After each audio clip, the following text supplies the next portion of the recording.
लक्ष्मण, अब किष्किंधा नगरी का राज राजा के बिना सुना पड़ा है, इसलिए तुम जाकर पुरवासियों, ब्राह्मणों तथा पुरोहितों को बुलाकर सुग्रीव जी का राज तिलक करवाइए और अंगद को युवराज बनाइए। महाराज, राज्याभिषेक का कार्य तो आपके हाथों से ही होना चाहिए। ये सभी वानर समाज की इच्छा है। हनुमान जी, मैं पिता की आज्ञा से 14 वर्षों तक किसी नगरी में नहीं जा सकता हूँ, इसलिए तुम लक्ष्मण जी को साथ ले जाओ और सारा कार्य विधि पूर्वक कराकर वापस आ जाओ। महाराज, पहले जानकी जी का पता लगाना चाहिए। ये कार्य तो पीछे भी होता रहेगा। नहीं सुग्रीव जी, ऐसे शुभ कार्य में विलंब करना उचित नहीं है। इसके अतिरिक्त वर्षा ऋतु भी प्रारंभ हो रही है। इस काल में आवागमन की असुविधा होने से जानकी जी का पता लगाना कठिन है। धन्य हो दयालु भगवान, धन्य हो। आपकी उदारता को धन्य हो। दे दिया प्रेमी को सब कुछ, पास रखा कुछ नहीं। भक्त की चिंता है केवल अपनी चिंता।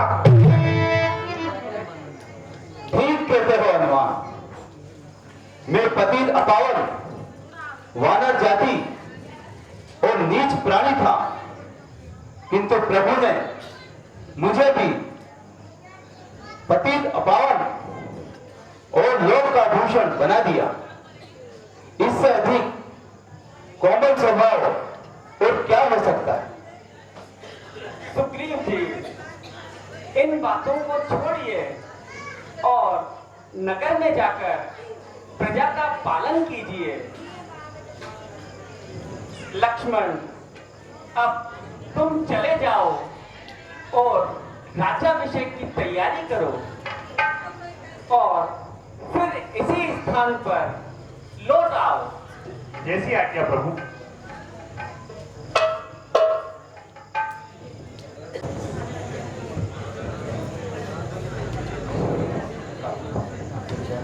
ओम स्वस्ति न इंद्रो रजत्रवाः स्वस्ति नाम्भो विश्ववेदाः स्वस्ति नस्तारक्षो अरिष्टनेमिः सप्तमिन्दो सरधूवन्ति देवा यत्राणशक्राजरतन्त्रनूनापाः पुत्रासो यत्र पितरो भवन्ति मानो मध्यारिगदाश्वरगन्तो आदितिरजोदरितिरन्तरिक्षमदितिर्माता च पिता च पुत्रा विश्वे देवा अदिति पंचजना अदिति जातमदिति जनित्वाम्। ओम मंगलम भगवान विष्णु, मंगलम गरुड़ध्वज, मंगलम पुंडरीकाक्षो, मंगलाय स्तनो हरि।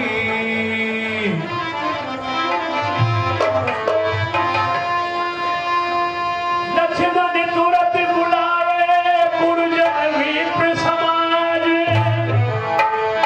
आज दीन सुग्रीव कहे अंगद कहे युवराज।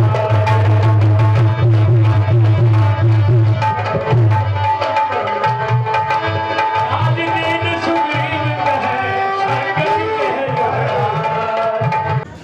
संसार को कितना सुंदर बना देता है, परंतु एक वियोगी हृदय में विरह की भावना पैदा कर देता है। वह नदी नाले सरोवर सब ही है मन भर बने, वृक्ष पत्ती फूल फल निश्चय नए सुंदर बने। मोर सागर मीन दादुर मग्न है रसधार में, एक वियोगी ही अकेला रो रहा संसार है। ठीक है भ्राता जी, माता जानकी का भी यही हाल होगा। न जाने वो किस प्रकार विपदा के दिन बिता रही होगी और आपकी याद में आंसू की अश्रुधारा बह रही होगी। यथार्थ है लक्ष्मण, बिछोह रूपी ब्रज जिसके हृदय पर गिरता है उसी को चूर चूर कर देता है। विरह की मेघ ना जड़ जीव सबके प्राण हंसती है। जहां गिरती है यह बिजली वहीं विध्वंस करती है। स्वीकार करता हूं भ्राता जी, किंतु एक प्रार्थना है, यदि आज्ञा हो तो कहूं। हाँ हाँ कहो। आप जैसे धीरवीर और गंभीर पुरुषों के लिए विपत्ति में इस प्रकार से अधीर होना कहां तक शोभा देता है? क्या पुरुषार्थ के बिना संकट को कोई बांट सकता है? लक्ष्मण ठीक कहते हो, भाग्य का दूसरा नाम भी पुरुषार्थ है। इसलिए कहता हूं कि यदि एक बार जानकी की सूचना पाऊं तो फिर काल को भी जीत कर आपत्ति से निकाल लाऊं।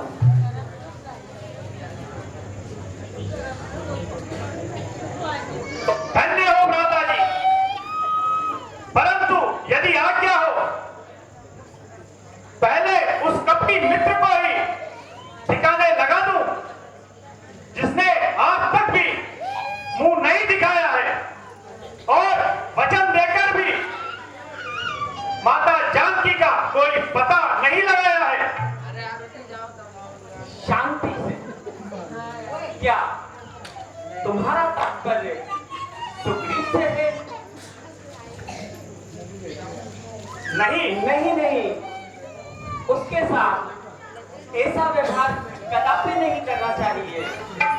जिसको एक बार मित्र बना लिया फिर उसको भूल कर भी उसका सम्मान नहीं खोना चाहिए। परंतु भ्राता जी,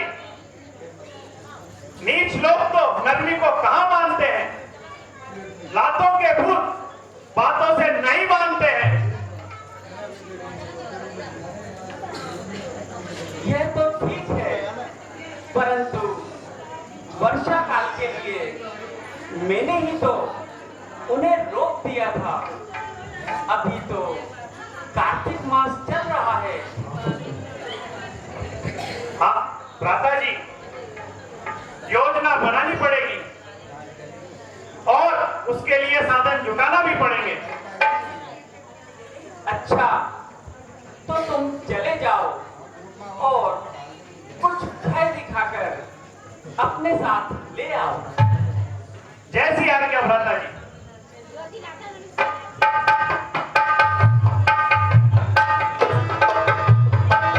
यात्री आने जाने लग गए हैं, किंतु आपने जो श्री राम जी को वचन दिया था क्या वो भी आपको याद है? और भूल गया, बड़ा अपराध हुआ। इस विषय भोग ने तो मेरा सारा ज्ञान ही हर लिया।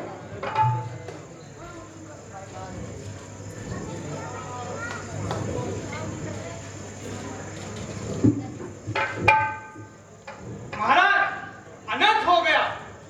लक्ष्मण जी महान क्रोधित हुए किष्किंधापुरी पधारे हैं। ओ देव, अब क्या होगा? आज मेरी रक्षा किस प्रकार हो सकेगी? महाराज, अब समय नष्ट न किया जाए और उनको शांत करने का उपाय किया जाए। अच्छा हनुमान जी, जाओ और विनय याचना करके उन्हें यहां बुला लाओ। जैसे आज्ञा महाराज।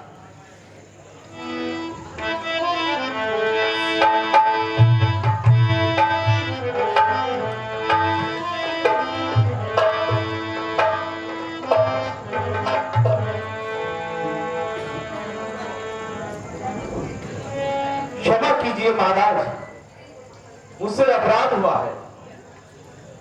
सुग्रीव, तुमने मित्र बनकर हमको धोखा दिया है। याद रखो, अपने विनाश का मार्ग तुमने स्वतः ही खोल दिया है। नाथ, विषय के समान दूसरा मद नहीं होता जो क्षण भर में मुनियों को हृदय मोह उत्पन्न कर देता है, बड़े बड़े ज्ञानियों का ज्ञान हर देता है।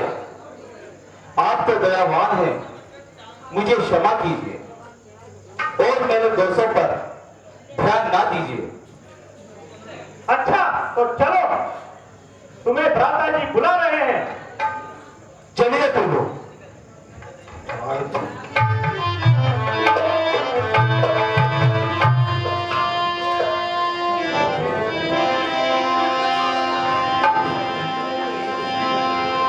हर्ष चले सुग्रीव तब अंगद कपि के साथ, रामानुज आए करे आए जहाँ रघुनाथ। हे देव, क्षमा कीजिए, आपकी माया ऐसी प्रबल है, सुर नर मुनि श्रृंगी को वशीभूत कर लेती है। फिर भी मैं अज्ञान वाला आपका दास इससे कैसे बच सकता हूं? तुमने ठीक कहा सुग्रीव जी। अच्छा, अब बीती बातों को जाने दो और सीता जी की खोज का प्रबंध करो। बहुत अच्छा प्रभु। हनुमान जी, आप समस्त सेना को हमारे सामने उपस्थित करो। जी महाराज।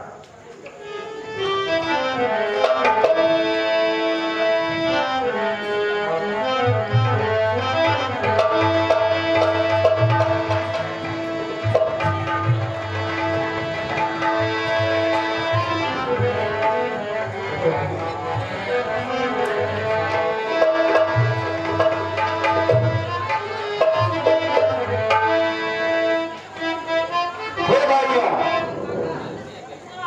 प्रभु रामचंद्र जी का कार्य और मेरा उपकार इसी में है कि तुम सब चारों दिशाओं में चले जाओ और जैसे भी हो सके जनक सुधा जानकी जी का पता लगाओ।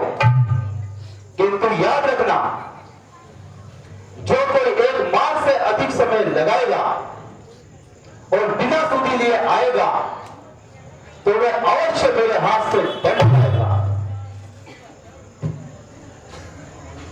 कैसे आज्ञा महाराज। हे हनुमान, अंगद, जामवंत, नल नील आदि पराक्रमी वीरों, तुम सब दक्षिण दिशा की ओर चले जाओ और मनसा वाचा कर्मणा से जानकी जी का पता लगाओ। ऐसा ही होगा महाराज। भक्तराज हनुमान जी, इस कार्य का होना आपके ही द्वारा जान पड़ता है, अतः तुम निसंकोच होकर जाओ और लो यह अंगूठी भी लो। उसे सीता जी को इसको देकर भली भांति समझाना और हमारा बल पराक्रम प्रकट करके धीरज बनाना।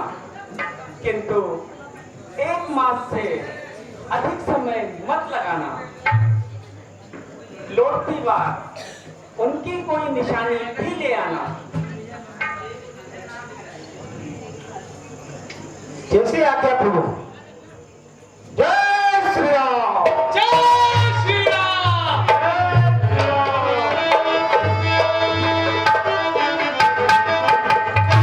जय श्री राम। जय श्री राम।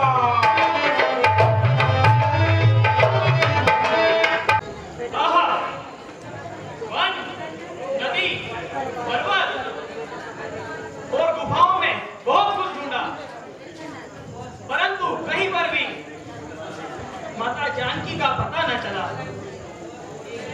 और कौन सा मुंह लेकर वापस हो जाए, इससे तो यही अच्छा है कि यहां अपने प्राण गंवा दें।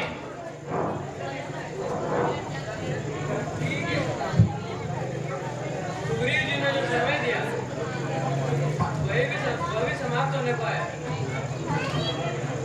परंतु माता जी का पता अभी तक नहीं चला है। अंगद, हाँ, सुग्रीव जी मुझे तो निश्चय ही मार डालेंगे।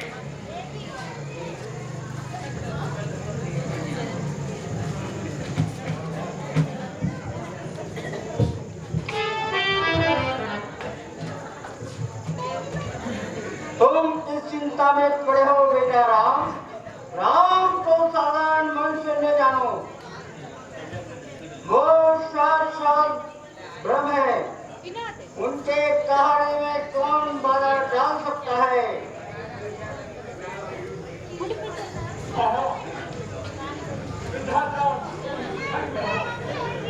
आज तुमने घर के आहार फेंक दिया। ये बहुत दिनों से भूख के मारे बिल खिला रहा था।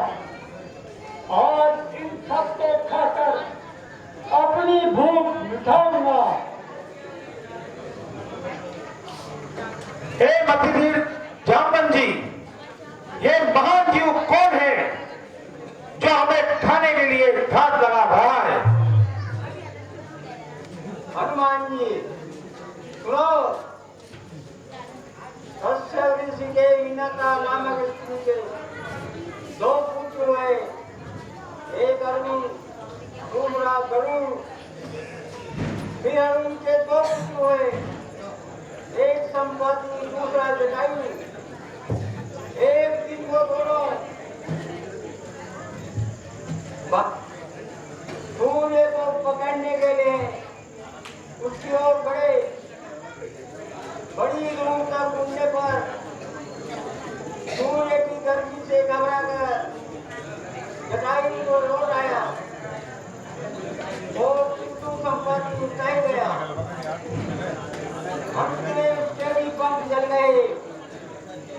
वो मुक्ति होकर मैन पर्वत पर आ गिरा। उन पर्वत की गुफा में उन पर्वत पर जन्मा ऋषि तप करते थे।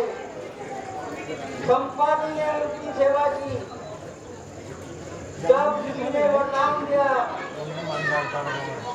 जब जानकी जी की खोज करते हुए बानर इधर आएंगे, तेरे पंख निकलाएंगे। उसी समय से बेचारा पक्षी यहाँ पड़ा हुआ है और अपना जीवन बिता रहा है। धन्य है जटायु महाराज, आप धन्य हैं जो तुमने श्री रामचंद्र जी के कार्य में अपने प्राणों की बलि दे दी। हैं? क्या कहा? क्या जटायु ने प्राण गंवा दिए? सुनाओ, ए बांधो, मेरे भाई जटायु की मृत्यु का वृत्तांत सुनाओ। भक्तिराज, तुम्हारा भाई जटायु पंचवटी के सभी अपना जीवन बिता रहा है। इस समय लंकेश रावण श्री राम की भार्या जानकी जी का हरण करके ले जाना था। उसने माता जानकी को छुड़ाने के लिए रावण से युद्ध किया, किंतु अन्यायी रावण ने उसको मार डाला और श्री भगवान रामचंद्र जी ने अपने हाथों में उनका दाह संस्कार किया। निसंदेह जटायु बड़ा भाग्यशाली जो परोपकार में मारा गया। आहा, तुम ठीक कहते हो। लो, प्रभु रामचंद्र जी की कृपा से आज वर्षों बाद मेरे पंख जमाए हैं। अच्छा, पहले मैं अपने भाई को तिलांजलि दे दूं, फिर तुम्हें मार्ग बताऊंगा। अच्छा गिरिराज, अब हमें मार्ग दिखाने की चेष्टा करें। वह देखो, समुद्र के दूसरी ओर रावण की अशोक वाटिका नामक उद्यान है। जानकी जी वृक्ष के नीचे बैठी हुई हैं। तुम नहीं देख सकते, किंतु मैं अपनी तीव्र दृष्टि से सब कुछ देख रहा हूं। अब जो कोई समुद्र लांघकर जाएगा वही सीता जी जाएगा। अब मैं जाता हूं।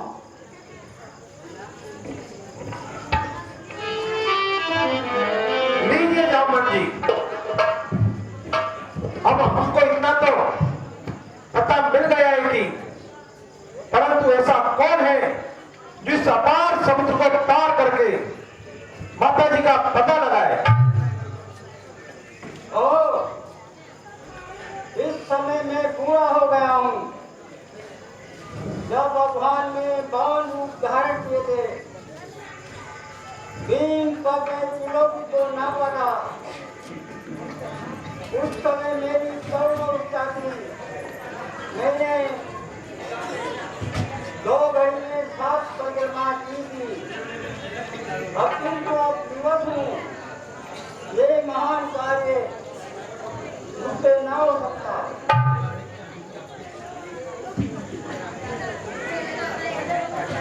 हाँ, यह काम मेरी शक्ति से बाहर है। और मैं भी विवश हूं। मैं समुद्र लांघ के जा तो सकता हूं, किंतु लौटकर आने में मुझे संदेह है।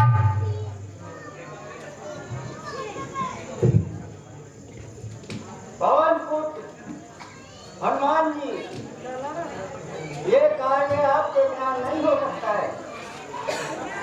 आपका बल पवन के समान है।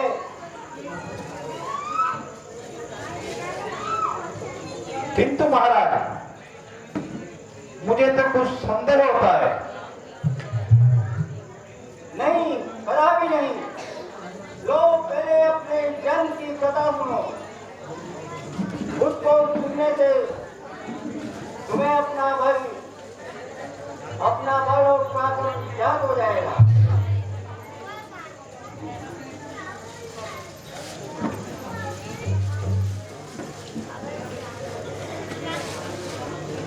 एक बार हिमालय पर्वत कश्यप ऋषि सहित सालों सहित यज्ञ कर रहे थे। उसी समय एक हाथी आया और उस लोग की तरफ दौड़ा, किंतु तुम्हारे पिता कैसी ने उसे मार डाला। इस पर प्रसन्न होकर ऋषियों ने वरदान दिया, तुम्हारे घर में कौन पुत्र वेद वाला भगवान पुत्र उत्पन्न होगा। एक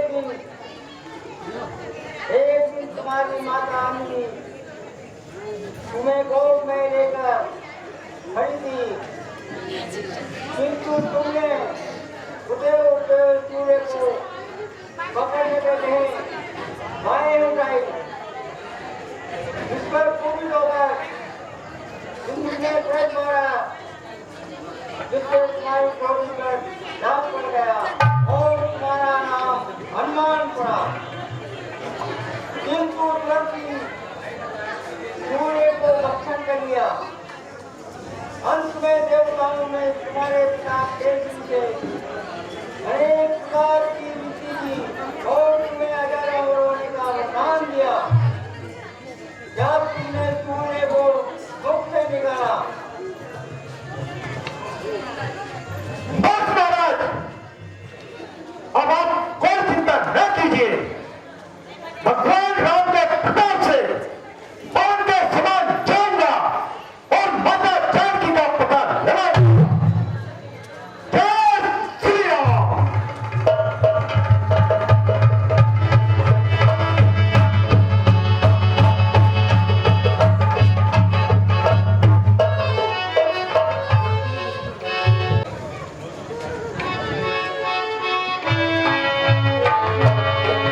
नहीं तुझको मेरा प्यार जिन्हें तेरे अंदर।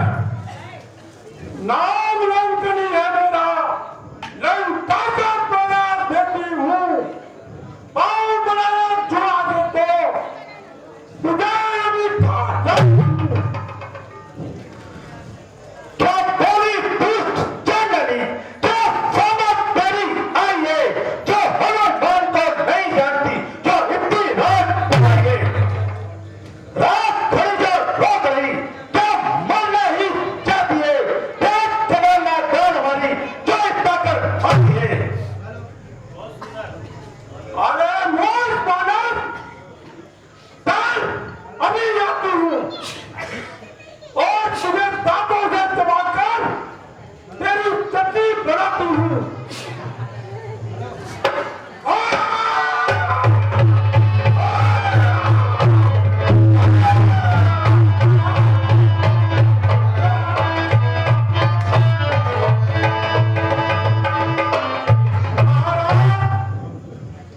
आप श्री रामचंद्र जी के दूत तो नहीं है? हाँ, मैं उन्हीं का दूत हूं। बदला और रास्ता छोड़कर अपने प्राण बचाना चाहती है या सीधा परलोक की यात्रा में जाती है? बस महाराज, दूसरा गुस्सा नहीं माना, नहीं तो मेरे प्राण वगैरह उड़ जाए। हाँ, मुझे परमात्मा का वचन याद आया, जो उन्होंने रावण को वरदान देकर लौटती बार मुझसे कहा था, जब तू एक वानर की मार खाकर विफल हो जाएगी, तभी राक्षसों की अंतिम घड़ी आएगी। अच्छा, यही बात है तो वहां से हट जा, रास्ते में रोज अटका। लीजिए महाराज, चले जाइए। आपके कार्य में कौन बाधा डाल सकता है? श्रीयुक्त जाते हैं जल्द, पर वक्त रखनी दूर है। राम जब अनुकूल है, फिर सभी अनुकूल है। जय श्री राम।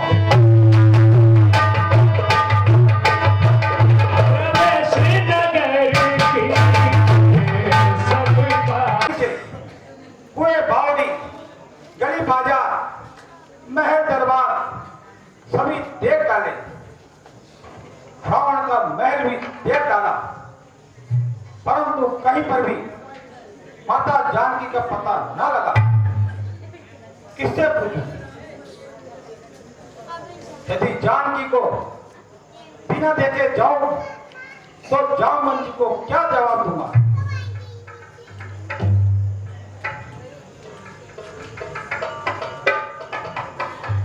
रात भर हनुमान जी देखते रहते हैं। सुबह का वक्त होने वाला है, रात्रि का पिछला पहर आया और हनुमान जी एक जगह जाते हैं और क्या देखते हैं?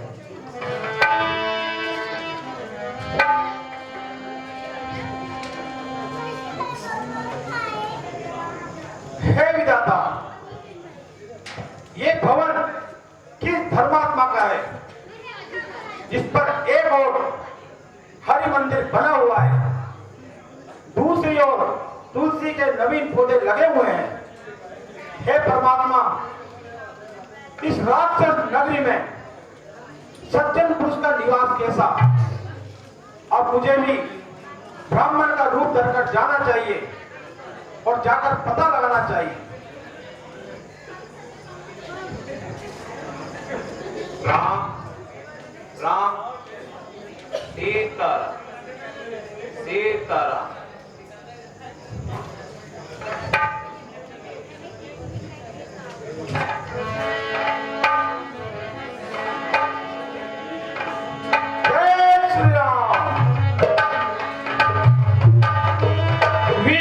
रूप धरी वचन सुनाए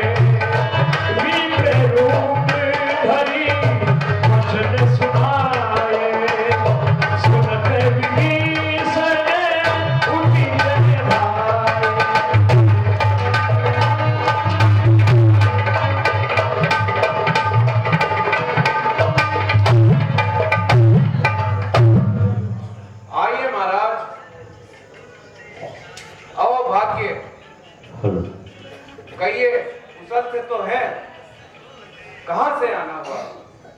आप कौन हैं? मुझे तो ऐसा मालूम होता है आप एक हरि भक्त हैं जो मुझे बड़भागी करने आए हैं और यहां आने की कैसी कृपा करी?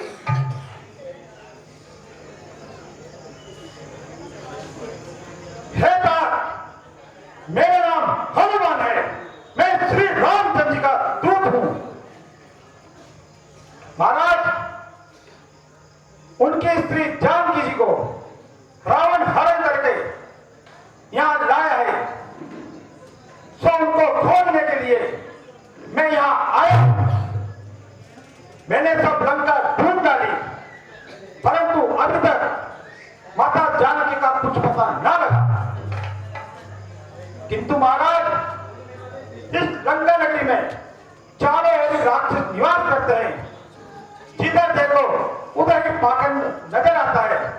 फिर आप जैसे हरि भक्त यह किस प्रकार फंसते हैं? कुछ न पूछो महाराज, हमारा यहाँ रहना इस प्रकार है जिस प्रकार दांतों के बीच में जीभ रहती है महाराज। कभी रघुनाथ जी मुझ अनाथ को भी दर्शन देंगे या नहीं? हमारा तमाम शरीर इसलिए भजन सुमिरन नहीं हो सकता, परंतु अब मेरे को विश्वास हुआ है कि बिना हरि कृपा संत नहीं मिलते। हे विभीषण जी, रघुनाथ जी बहुत ही भक्त वत्सल हैं, सदा सेवक पर प्रीति रखते हैं। मुझे देखिए, मैं चंचल जाति का वानर हूं, जो प्रातःकाल हमारा नाम ले लेते हैं, उनको दिन भर आहार नहीं मिलता। फिर भी रघुनाथ जी की मेरे ऊपर बड़ी कृपा है। आप मुझे आज्ञा दीजिए और माता जानकी का निवास स्थान मुझे बताने की चेष्टा कीजिए। है दास श्रीमान जी, यहाँ से उत्तर दिशा में एक अशोक वाटिका नामक रावण का उद्यान है। वहीं जानकी जी के रहने का स्थान है, तो आप वहां जाकर जानकी जी के दर्शन कीजिए। जैसी आज्ञा महाराज।